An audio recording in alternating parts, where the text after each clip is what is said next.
મૌન એ મોટામાં મોટું તપ છે, મોટામાં મોટું જાપ છે.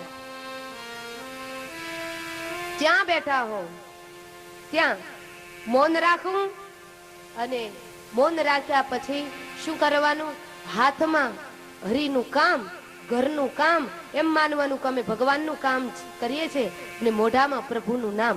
બસ આટલું કરીએ ને તો પરમાત્મા દ્વારકા વાળો ક્યાંય છટે. બાકી તો બીજાના નામ લીધા તોય શું, ન લીધા તોય શું, કારણ કે આ સંસાર હસાર છે મેરે ભાઈ બહેન.